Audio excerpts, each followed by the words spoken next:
ये है आपका लघुत्तरीय प्रश्न पूछ सकता है क्लास 10th में अर्थशास्त्र का क्वेश्चन है। ये है आय से आप क्या समझते हैं? जब कोई व्यक्ति किसी प्रकार का शारीरिक अथवा मानसिक कार्य करता है और उस कार्य के बदले में उसे जो परिश्रमी मिलता है यानी जो पैसा मिलता है उसे उसे व्यक्ति उसे उस व्यक्ति को आय कहते हैं। हो गया। अब ई है सकल घरेलू उत्पाद से आप क्या समझते हैं? ये भी आ सकता है क्वेश्चन।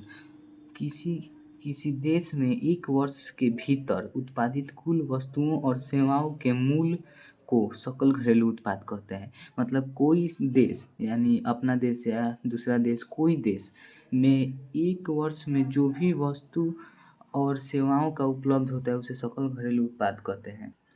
यह प्रति व्यक्ति आय क्या है? किसी देश की राष्ट्रीय आय में देश के कुल जनसंख्या से भाग देने पर जो भागफल प्राप्त होता है उसे प्रति व्यक्ति आय कहते हैं। देश की जनसंख्या से भाग दे देंगे और जो भागफल प्राप्त होगा यानी जो फल प्राप्त होगा उसे ही प्रति व्यक्ति आय कहते हैं। ये 2 नंबर वाला प्रश्न है, 2 नंबर में पूछे जाता है।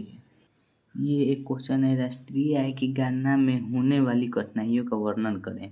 ये कठिनाई का वर्णन करता है। ये 2 नंबर में यह भी क्वेश्चन आ सकता है। ये सब अर्थशास्त्र का क्वेश्चन है। राष्ट्रीय आय के देखिए तब लिखेंगे हम लोग कैसे। राष्ट्रीय आय के गणना में होने वाली कठिनाइयाँ इस प्रकार है। पहला कठिनाई आंकड़ों को एकत्रित करने में कठिनाई, दोहरे गणना की संभावना, मूल्य के मापन में कठिनाई। ये 3 कठिनाइयाँ हैं और तीनों को आप अच्छे तरीके से समझ सकते हैं। ये है आर्थिक विकास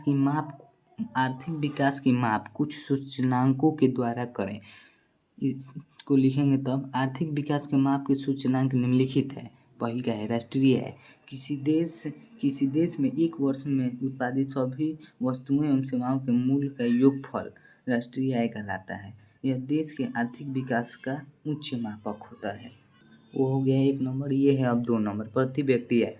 किसी देश की राष्ट्रीय आय में कुल जनसंख्या से भाग देने पर प्रति आय प्राप्त होता है। आर्थिक विकास के माप की सबसे प्रमुख इकाई प्रति व्यक्ति आय है। देश में बिहार की प्रति व्यक्ति आय सबसे कम है यानी भारत देश में।